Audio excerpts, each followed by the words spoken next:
ourselves in a remote bit of Scotland. We're putting a stove in a bothy. When some intrepid mountaineers come wandering across these moors and fells, freezing the little haggises off. We'll come to somewhere that's a shelter, keep out of the weather. The little stove here could be a lifesaver for this, but it could also be a wonderful place for a party, or just to come and schmooze your girlfriend, whatever. So, if you have a look at the previous video, that we did part 1 of the Bothy, we saw a knackered old rusty stove. So this is the wood warm stove, 1971, I think it was, 73 maybe. So what we've done is we've took the grinder to it, because it's cast, it'll last forever more with this, as long as we're not throwing it around. I'm not going to be doing that. So we've ground off all the rust, the surface rust, back to clean melt. We've given it about 7 or 8 coats of paint, heat-proof paint. Should last forever more. All these bits are all seized up, so we've freed all these vents up. Just give it a little service. Got it all sprayed up, we've cleaned it, new fire bricks, new fire rope. So it's good to go for another 50 years. It's been in for 50 years. There we are. So I don't think it'll pass the DEFRA 2021 Clean Air Act stipulations, but it'll do for someone who needs some heat. If they're in here with a bit of exposure or something. Or it'd be a good place to expose yourself to some woman if you get it raging, wouldn't it, I suppose? Right, so the initial stove just had a stove pipe just up above this stone lintel, and then further up there was some more stove pipes encased in concrete. So when we got on the top, we took the old flaunching off.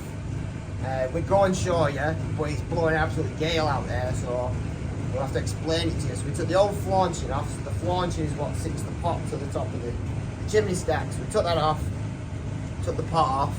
Then we've had to smash the concrete out from the top.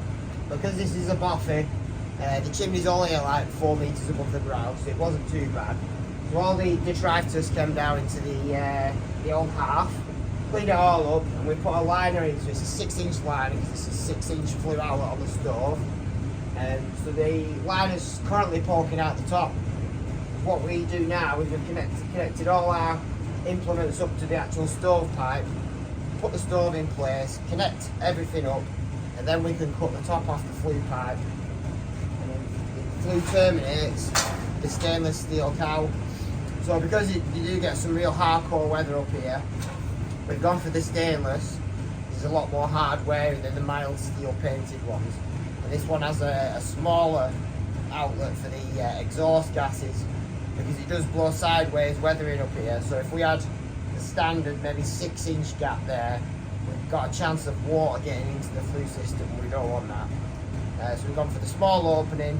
There's no risk of downdrafts here, so we don't need anti-downdraft cowl, but this will just stop all those birds, the skylarks, the eagles, nothing will be getting down this. So when all this is connected up, we stick that into the flue pipe, strap it on with the Jubilee clips that are included in them. That suspends the liner from the actual chimney pot. So all that will be sealed up, and then we use the other Jubilee clip to fasten these around the chimney pot.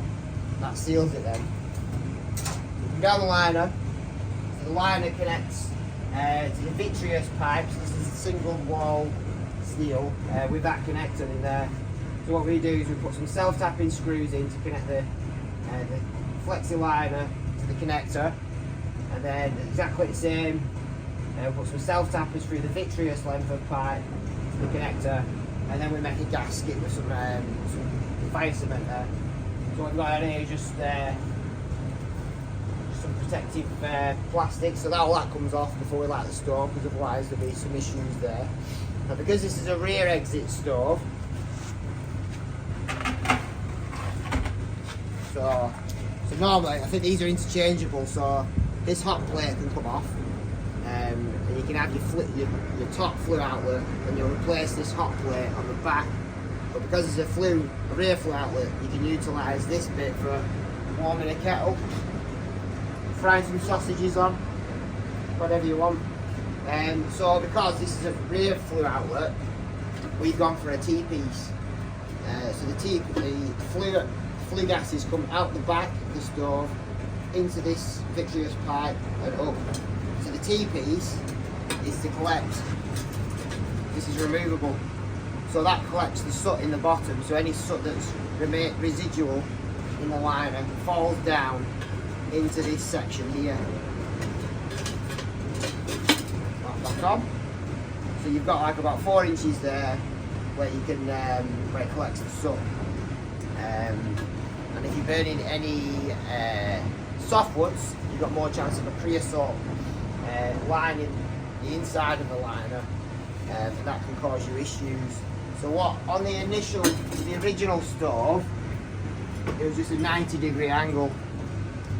So these aren't up to spec now. It's not recommended that you put a straight 90 on the back of the flue outlet, because there's nowhere for your residual soot to fall.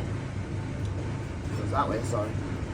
There's nowhere for your soot to fall, and that goes straight back into the stove. So we don't really want that. So what we're going to do now? Oh, sorry. We've got a register plate as well. So beforehand, when we came to take this initial installation apart, there was a really rudimental piece of real thin metal. It didn't really serve a purpose. So what the register plate does, keeps the heat in the room and stops any detritus from coming down into the flue, the fireplace chamber. So there won't be any detritus coming down. But we swept everything beforehand, so if there was any residual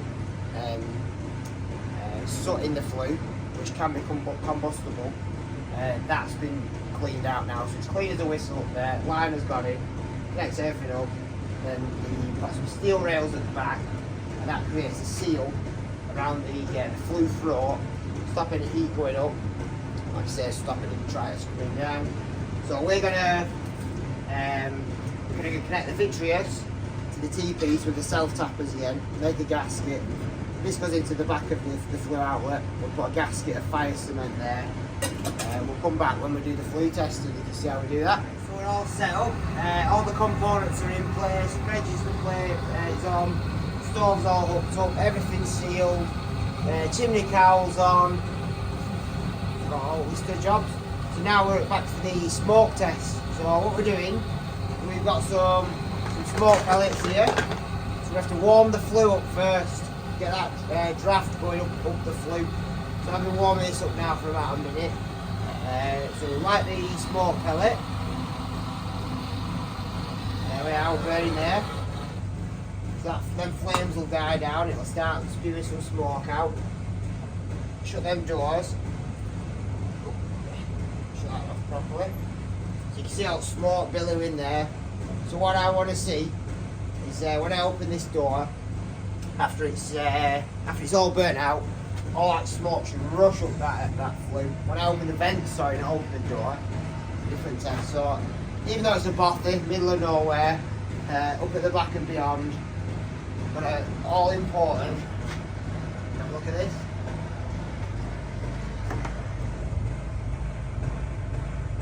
It'll work. Carbon monoxide alarm. The very last thing you want is to be trudging through 10 foot of snow up here, light your fire and then up dying of carbon monoxide poisoning it.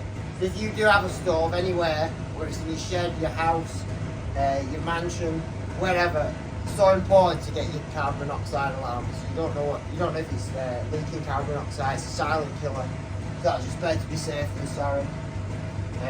Right, so I reckon we should have. That should have burnt out now, should that? So, have a look, we open this. There we are, look at that. So all the smoke's going up the flue, so I know there's a couple more tests to do.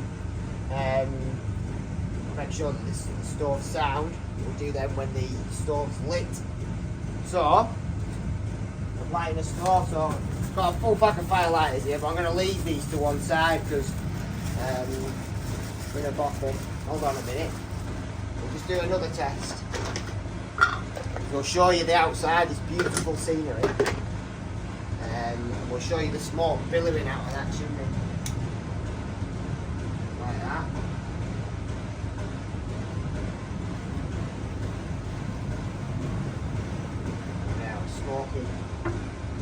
smoky Joe.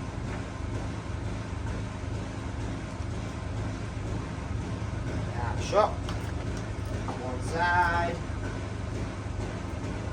So just let that smoke up. I don't even know, it's that windy outside, you probably won't see the smoke, but we're going to show you the setup anyway. Let that go for a little bit more. Close that vent off.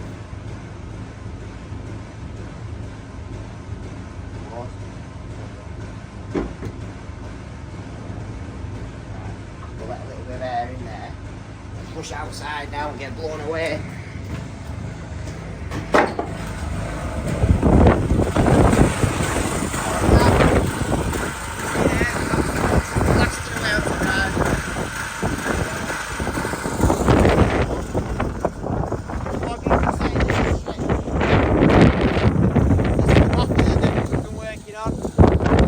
Working, so we're going to get a fire going, I think. Weeks in the making, and we're at the end of part 1 of this phase. Well, it might be part 2 or 3, I don't know. Yep, so we've finished for the time being. Day 2. The roof's on, the sarking boards are sorted, raked out all the pointing. I've just flashed the chimney with some lead. You can't just see, but there's a little bit of smoke coming out of the chimney, so apart from smashing the glass in the window. So, there we are, the stove's up and running. You can feel the warmth in this little Bothy now. So any intrepid walkers caught in a storm, or any party goers at Hogmanay perhaps, can come up here and they can stay nice and warm. Fantastic. 50-year-old stove, it's still belting out some right heat.